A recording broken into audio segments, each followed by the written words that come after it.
Hi పిల్లలు, బాగున్నారా? నిన్నటి లెసన్లో మనం చూసుకున్నాం కదా పిల్లలు, గుర్తుందా మీకు అందరికీ? అయితే మీకు ఒక క్వశ్చన్ అడుగుతాను, చెప్పండి. మనం నిన్న చెప్పుకున్న లెసన్లో 9 ఏళ్ళ అబ్బాయి పేరు ఏం పేరు? కొంచెం గట్టిగా చెప్పండి. Very good, లీహుయ్. లీహుయ్ వాళ్ళ చెల్లెల పేరు గుర్తుందా మీకు? కిమ్. కరెక్ట్గా చెప్పారు పిల్లలు. సో పిల్లలు మనం చూసుకున్నాం కదా నిన్న, లీహుయ్, కిమ్ వాళ్ళ అమ్మగారు నాన్నగారు వాళ్ళ వియత్నాం నుంచి, వాళ్ళ దేశం నుంచి ఆ శత్రు సైనికుల బారి నుంచి పారిపోతూ ఉన్నారు పిల్లలు. పారిపోతూ ఉన్నప్పుడు ఆ శత్రు సైనికులు వాళ్ళ తండ్రి గారిని గన్ తోటి కాల్చి చంపినట్లు మనం చూస్తూ ఉన్నాం. వాళ్ళ మదర్ని వాళ్ళు తీసుకెళ్ళినట్లు కూడా మనం చూస్తూ ఉన్నాం పిల్లలు. లీహుయ్ అండ్ కిమ్ ఇద్దరు కూడా చిన్న పిల్లలు, ఒంటరి వారు అయిపోయారు పిల్లలు. తర్వాత ఏం జరిగింది తెలుసా పిల్లలు? లీహుయ్ అలా ఏడ్చుకుంటూ పడుకున్న తర్వాత పిల్లలు నిద్ర లేచాడు పిల్లలు. లేచిన తర్వాత చూసిన అమ్మ ఉంటుందేమో అనుకొని చూశాడు సడన్గా లేచి. కానీ పిల్లలు వాళ్ళ అమ్మగారు వాళ్ళ నాన్నగారు ఇద్దరు కూడా అక్కడ లేరు పిల్లలు. సో లీహుయ్ అనుకున్నాడు, వాళ్ళ చెల్లెని చూశాడు పిల్లలు. చెల్లెని చూసుకొని అనుకున్నాడు, ఇంకా మా నాన్న మా అమ్మ ఎలా చూసుకున్నారో ఇప్పటి నుంచి కూడా నా చెల్లెలి బాధ్యత నాది. నేను కంపల్సరీ మా నాన్న ఎట్లా చూసుకున్నారో అంతే జాగ్రత్తగా నా చెల్లిని నేను చూసుకోవాలని చెప్పి లీహుయ్ ఒక డెసిషన్ తీసుకున్నాడు పిల్లలు. లేచాడు లీహుయ్ నెమ్మదిగా బయటకు వచ్చాడు పిల్లలు. వచ్చి ఎవరైతే ఇలా ఒక సురక్షితమైన ప్రదేశాలకి చాలామంది వెళ్తూ ఉన్నారు, వాళ్ళ నాన్నగారు ఎప్పుడు కూడా సురక్షిత ప్రదేశానికి వెళ్ళే వారితో కూడా ఆయన వెళ్తూ ఉన్నాడు పిల్లలు. లీహుయ్ కూడా వాళ్ళతో వెళ్ళడానికి డెసిషన్ తీసుకున్నాడు పిల్లలు. సో రెడీ అయ్యాడు, వాళ్ళ చెల్లెని పైకెత్తుకున్నాడు. సో అన్నం మూటను తీసుకున్నాడు పిల్లలు. సో సురక్షిత ప్రాంతమైన ఒక పట్టణంకి వాళ్ళందరూ నడుచుకుంటూ వెళ్తూ ఉన్నారు పిల్లలు. చాలా రోజులు నడిచిన తర్వాత పిల్లలు రాత్రిపూట వాళ్ళు నడుస్తూ ఉన్నారు, పగటిపూట దాక్కుంటూ ఉన్నారు పిల్లలు. కొన్ని రోజులకి ఏమైందంటే లీహుయ్ దగ్గర ఉన్న ఫుడ్ మొత్తం కూడా, ఆహారం మొత్తం అయిపోతూ వచ్చింది పిల్లలు. అప్పుడు లీహుయ్ ఏం చేశాడంటే చెల్లెలకి ఎక్కువ తినిపిస్తూ ఉన్నాడు, లీహుయ్ తక్కువగా తింటూ ఉన్నాడు పిల్లలు. కొన్ని రోజులకి ఏమైందంటే వాళ్ళ చెల్లె కిమ్ చాలా బక్కగా అయిపోయింది పిల్లలు. ఆహారం తక్కువ అయిపోయింది కదా పిల్లలిద్దరికీ, నడవలేకపోతూ ఉన్నాడు. ఎలాగోలా ఒక సురక్షిత పట్టణంకి మాత్రం చేరుకున్నాడు పిల్లలు. ఆ పట్టణం చాలా పెద్దగా ఉంది పిల్లలు, ఎవ్వరు తెలియదు లీహుయ్కి. సో లీహుయ్ ఏం చేస్తూ ఉన్నాడంటే చాలా ఆకలి అయితే ఉంది. సో అక్కడ అడుక్కుంటూ ఉన్నాడు పిల్లలు, ఎవరైనా ఫుడ్ పెడతారేమో అని అడుక్కుంటున్నాడు. లేదంటే చెత్త కుప్పల దగ్గర ఎవరైనా తినేసిన ఆహారం ఏదైనా మిగిలిపోతే తినడానికి లీహుయ్ వెళ్తూ ఉన్నాడు పిల్లలు. ఆ దొరికిన ఆహారం తిని లీహుయ్, కిమ్ ఇద్దరు కూడా ఆ పట్టణంలో అలా ఉంటా ఉన్నారు పిల్లలు. ఒకరోజు ఏం జరిగిందంటే లీహుయ్ ఇంకా చాలా ఆకలితో ఉన్నాడు. రాత్రి ఎలాగైనా కానీ ఈరోజు కొద్దిగా ఆహారం ఎక్కడన్నా తెచ్చుకోవాలి ఉద్దేశంతో లీహుయ్ నడుచుకుంటూ వెళ్తూ ఉన్నాడు పిల్లలు. నడుచుకుంటూ వెళ్తూ ఉంటే అనుకోకుండా లీహుయ్కి ఇద్దరు స్త్రీలు కనిపించారు పిల్లలు రోడ్డు మీద. ఆ ఇద్దరు స్త్రీలలో ఒకరికి గోల్డెన్ హెయిర్, బంగారు హెయిర్ ఉన్నది పిల్లలు, అండ్ నీలి కళ్ళతో ఒక స్త్రీ కనిపించింది.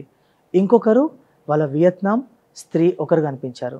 కనిపిస్తే లీహుయ్, మన స్టార్టింగ్లో చూసుకున్నాం కదా పిల్లలు, చెప్పుకున్నాం కదా లీహుయ్ కళలో వీళ్ళు కనబడినట్టు మాట్లాడుకున్నట్టు లీహుయ్ చాలా గుర్తుకు వచ్చి లీహుయ్ చాలా భయపడిపోయాయి పిల్లలు. ఏమనుకున్నాడంటే లీహుయ్, వీళ్ళకి దొరికితే వీళ్ళని పట్టుకొని నా కళ్ళు తీసేస్తారేమో అని భయపడిపోయి వాళ్ళ చెల్లెని గట్టిగా పట్టుకొని ఒక దగ్గర దాక్కున్నాడు పిల్లలు. దాక్కున్నాడు, ఇంకా నెమ్మదిగా ఇటు సైడ్ తిరిగి వెళ్తూ ఉన్నాడు. బయటికి రాగానే ఎదురుగా వాళ్ళు ఉన్నారు పిల్లలు. సో వాళ్ళలో వియత్నాం స్త్రీ వచ్చి లీహుయ్ దగ్గరికి వచ్చి మంచిగా చిరునవ్వు నవ్వుతూ ఒక చేతులు ఇలా పెట్టి, హాయ్, నా పేరు లేన్, నువ్వు నన్ను కోహాయ్ అని పిలవచ్చు. ఏం పేరు పిల్లలు? కోహాయ్. నువ్వు నన్ను కోహాయ్ అని పిలవచ్చు, నీ పేరు ఏం పేరు అని అడిగింది పిల్లలు. అడిగిన తర్వాత లీహుయ్ చెప్పాడు. చెప్పిన తర్వాత నా దగ్గరకు వస్తావా అని నెమ్మదిగా లీహుయ్ని తీసుకుంది పిల్లలు. దగ్గరికి తీసుకొని హత్తుకున్నది. హత్తుకున్నప్పుడు లీహుయ్కి వాళ్ళ మమ్మీ గుర్తొచ్చింది పిల్లలు, వాళ్ళ అమ్మగారు గుర్తొచ్చారు. సో వాళ్ళ అమ్మగారు ఎలాగైతే లీహుయ్ని దగ్గరికి తీసుకుంటారో అలాగే కోహాయ్ కూడా లీహుయ్ని చాలా దగ్గరగా తీసుకొని మాట్లాడుతూ ఉన్నది పిల్లలు. లీహుయ్ చాలా సంతోషపడ్డాడు. అనుకున్నాడు, ఈమె నాకు ఇక్కడ ఫ్రెండ్గా ఉంటుంది అని అనుకున్నాడు పిల్లలు. ఆ పక్కన ఇంకొక ఆమె ఉన్నది కదా పిల్లలు, ఆమెను చూసి లీహుయి చాలా భయపడిపోయాడు పిల్లలు. అప్పుడు కోహాయ్ ఏం చెప్పిందంటే ఆమెను కొంచెం దూరం వెళ్ళమని చెప్పి ఈ పిల్లల్ని ఇద్దరిని దగ్గర తీసుకున్నది పిల్లలు. లీహుయికి చాలా రోజుల నుంచి సరిగైన ఆహారం లేదు కదా పిల్లలు. లీహుయి ఆమె దగ్గరికి రాగానే ఆమె పట్టుకున్న తర్వాత లీహుయి సొమ్మసిల్లి పడిపోయాడు పిల్లలు. స్పృహ లేకుండా పడిపోయాడు. చాలాసేపు అలా పడుకున్నాడు. లీహుయి కళ్ళు తెరిచి చూసేసరికి పిల్లలు ఎక్కడ ఉన్నాడో అర్థం కాలేదు పిల్లలు. ఎక్కడో ఒక మంచి ఇంట్లో ఉన్నాడు, ప్రదేశంలో ఉన్నాడు. లీహుయి లేచాడు. లేచి చూసినప్పుడు కోహాయ్ స్త్రీ, వియత్నాం స్త్రీ ఉన్నారో ఆమె లీహుయిని చూస్తూ ఉన్నది, మంచిగా నవ్వుతూ ఉన్నది. చాలా దయగల చిరునవ్వుని లీహుయి చూశాడు పిల్లలు. చూసినప్పుడు లీహుయి లేచినప్పుడు ఆమె లీహుయికి కొంచెం అన్నం తీసుకొని వచ్చి లీహుయి చేతిలో పెట్టింది పిల్లలు. చాలా రోజుల నుంచి లీహుయికి సరైన ఆహారం లేదు కాబట్టి లీహుయి ఏం చేశాడంటే ఆహారం తీసుకొని ఫాస్ట్గా తినడం స్టార్ట్ చేసిన పిల్లలు. ఎంత ఫాస్ట్గా అంటే స్పీడ్గా తింటా ఉన్నాడు. ఆమె చెప్తా ఉంది, లీహుయి ఈ ఫుడ్ అంతా కూడా, ఈ ఆహారం అంతా కూడా నీకోసమే తెచ్చాను, నెమ్మదిగా తినాలి నువ్వు అని చెప్పి ఆమె చెప్తా ఉన్నది పిల్లలు. లీహుయి తింటా ఉన్నప్పుడు లీహుయి సడన్గా భయపడిపోయాడు పిల్లలు. ఎందుకు తెలుసా? వాళ్ళ చెల్లెలు గుర్తొచ్చింది. అమ్మ నా చెల్లెలు ఎక్కడ ఉంది, మా చెల్లెలు ఎక్కడ ఉందని లీహుయి భయపడతా ఉన్నాడు పిల్లలు. అప్పుడు కోహాయ్ ఉన్నారు కదా స్త్రీ, ఆమె ఏం చేసిందంటే వాళ్ళ చెల్లెని చూపించింది. వాళ్ళ చెల్లె మంచిగా చాప మీద పడుకొని ఉన్నది. లీహుయి వాళ్ళ చెల్లెలను చూసినప్పుడు చాలా సంతోషపడ్డాడు పిల్లలు. మరుసటి రోజు ఉదయం పిల్లలు లీహుయి పొద్దున లేచేసరికి వాళ్ళ చెల్లెల్ని చక్కగా రెడీ చేశారు పిల్లలు. లీహుయి వాళ్ళ చెల్లెని కిమ్ని చూసినప్పుడు ఎంతగానో సంతోషపడతా ఉన్నాడు. మా అమ్మ ఉంటే ఎంత బాగా రెడీ చేసేదో అంత బాగా మా చెల్లెలు ఉన్నదని లీహుయి చాలా బాగా సంతోషపడ్డాడు పిల్లలు.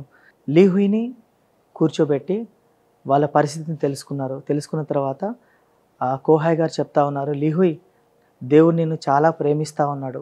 నిన్న మేము ప్రార్థన చేశాము, దేవా ఎవరైతే అవసరతలో ఉన్నారో వారి దగ్గరికి మమ్మల్ని నడిపించు అని మేము ప్రార్థన చేశాము. అప్పుడు దేవుడు ఆ రాత్రిలో మీ దగ్గరికి నన్ను నడిపించారని కోహాయ్ చెప్పినప్పుడు లీహుయి ఆశ్చర్యపోయాడు పిల్లలు. దేవుడా నన్ను ప్రేమిస్తూ ఉన్నాడా, స్త్రీలను పురుషులను ప్రేమిస్తూ ఉన్నాడా, దేవునికి చిన్నపిల్లలంటే అంత ఇష్టమా అని లీహుయి చాలా ఆశ్చర్యపోతూ ఉన్నాడు పిల్లలు. సో లీహుయి మొట్టమొదటిసారిగా సృష్టికర్తన గురించి వింటా ఉన్నాడు పిల్లలు. ఆమె కోహాయ్ గారు చెప్పారు, యేసు ప్రభు ఈ లోకంలోకి ఒక శిశువుగా జన్మించారు. శిశువుగా జన్మించి మన పాపముల కోసం ఆయన సిలువ వేయబడ్డారు. యేసు ప్రభు ఎంతగా ప్రేమిస్తూ ఉన్నాడంటే మనల్ని ఆయన ప్రాణం పెట్టేంతగా మనల్ని ప్రేమిస్తూ ఉన్నాడు అని లీహుయికి చెప్పినప్పుడు లీహుయి చాలా ఆశ్చర్యపోయాడు పిల్లలు. దేవుని ప్రేమను తెలుసుకుంటా ఉన్నప్పుడు లీహుయి ఎంతగానో సంతోషపడ్డాడు. కానీ ఆమె తర్వాత ఒక నల్ల రంగు బుక్కును తీసి ఇవన్నీ కూడా ఈ పుస్తకంలో ఉన్నాయని చెప్పినప్పుడు లీహుయి భయపడిపోయాడు పిల్లలు. ఎందుకు తెలుసా? కలలో వచ్చింది కదా, ఈ నల్ల పుస్తకం తెరిచిన ఉన్న వాళ్ళు లీహుయిని వాళ్ళ చెల్లెని తీసుకొని వెళ్ళి కళ్ళు తీసేస్తారని ఒక కలగా నడిపి కదా పిల్లలు. ఆ కళ గుర్తు తెచ్చుకొని లీహుయికి చాలా భయం వేసింది పిల్లలు. ఏం చేస్తూ ఉన్నాడు తెలుసా లీహుయి? అమ్మో నేను ఇక్కడ ఉంటే నాకు నా చెల్లికి ఎంతగానో ప్రమాదం ఉందేమో అని చెప్పి వాళ్ళ చెల్లెని తీసుకొని లీహుయి పారిపోవడానికి ప్రయత్నం చేస్తూ ఉన్నాడు పిల్లలు. సో కోహాయ్ గారికి లీహుయి కళ గురించి తెలిసే అవకాశమే లేదు కదా పిల్లలు. లీహుయి ఎందుకు పారిపోతున్నాడో ఆమెకైతే అర్థం కాలేదు. సో లీహుయి ఆమె చెప్తా ఉన్నది, లీహుయి పారిపోద్దు నాన్న, నీకు నీ చెల్లికి ఇక్కడ మంచి ప్రొటెక్షన్ ఉంటుంది, సంరక్షణ ఉంటుంది, నువ్వు బయటికి వెళ్తే చాలా కష్టపడతావు అని చెప్పినప్పుడు లీహుయి ఏం చేశాడంటే, మీరు చాలా మంచివారు కానీ మిమ్మల్ని చూస్తే నాకు ఎందుకో భయమవుతుందని చెప్పి లీహుయి తన కళను ఆమెకు చెప్పకుండా, ఆమె ఎంత బతిలాడినా కూడా పిల్లలు ఆ కళను గురించి చెప్పకుండా లీహుయి ఆమె దగ్గర నుంచి వాళ్ళ చెల్లిని తీసుకొని మరలా బయటికి వెళ్ళిపోయాడు పిల్లలు. సో కోహాయ్ గారు ఏం చేశారో తెలుసా పిల్లలు? మోకరించి ప్రార్థన చేస్తూ ఉన్నారు. ఎవరికి తెలుసా పిల్లలు? సృష్టికర్తకి.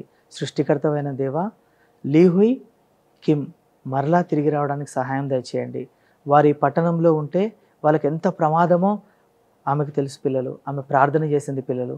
దేవుడు తప్పకుండా లీహుయిని తీసుకొని వస్తాడని ఆమె విశ్వాసంతో ప్రార్థన చేసింది. చూసారా పిల్లలు, ఈరోజు లెసన్లో మనం చూసాం కదా, లీహుయి గొప్ప సువార్తని, సృష్టికర్తను గురించి విన్నప్పుడు ఆశ్చర్యపోయాడు. కానీ ఒక చిన్న రాంగ్ డెసిషన్ ద్వారా లీహుయి సురక్షితమైన ప్రదేశం నుంచి, తను తీసుకున్న రాంగ్ డెసిషన్ ద్వారా ఒక మంచి సురక్షితమైన ప్రదేశం నుంచి అపాయకరమైన ప్రదేశంలోనికి మరలా వెళ్ళిపోయాడు. చూసారా పిల్లలు, మనం కూడా పెద్దవాళ్ళు చెప్పినప్పుడు మనం వినాలి పిల్లలు. ఇంకొకటి ఏంటంటే సృష్టికర్తన గురించిన సమాచారం మనం వింటున్నప్పుడు మనం ఎంతగానో సంతోషపడాలి. ఎందుకంటే బైబిల్ చెప్తా ఉంది పిల్లలు, తల్లి అయినా మర్చిపోతుంది కానీ నేను నిన్ను మర్చిపోను అని దేవుడు చెప్తా ఉన్నాడు పిల్లలు దేవుని వాక్యంలో. సో పిల్లలు, లీహుయికి ఏం జరిగింది, సో లీహుయి బయటికి వెళ్ళిన తర్వాత ఎలాంటి పరిస్థితులు ఎదుర్కొన్నాడు రేపటి క్లాస్లో మనం చూసుకుందాం పిల్లలు. ఈ రోజు లెసన్ని గుర్తుపెట్టుకోండి, మరలా రేపు కలుసుకుందాం పిల్లలు. ప్రార్థన చేసుకుందామా? అందరు కళ్ళు మూసుకొని ప్రార్థన చేసుకుందాం. గొప్ప దేవ, జీవం గల ప్రభువా, మీ యొక్క ఉన్నతమైన నామం బట్టి మీకు వందనములు చెల్లిస్తూ ఉన్నాము ప్రభువా.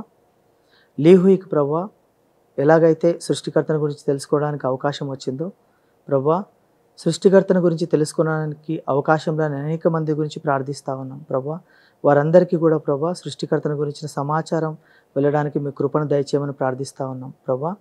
లీహుయి ఎలాగైతే ప్రభువా రాంగ్ డెసిషన్ని తీసుకున్నాడో అలాంటి డెసిషన్స్ని మేమెవ్వరం కూడా తీసుకోకుండా, ఇక్కడున్న పిల్లలు ఎవరు కూడా రాంగ్ డెసిషన్స్ని తీసుకోకుండా ప్రభా మీ యొక్క జ్ఞానం చేత పిల్లల్ని నడిపించమని ప్రార్థిస్తూ ఉన్నాం ప్రభా.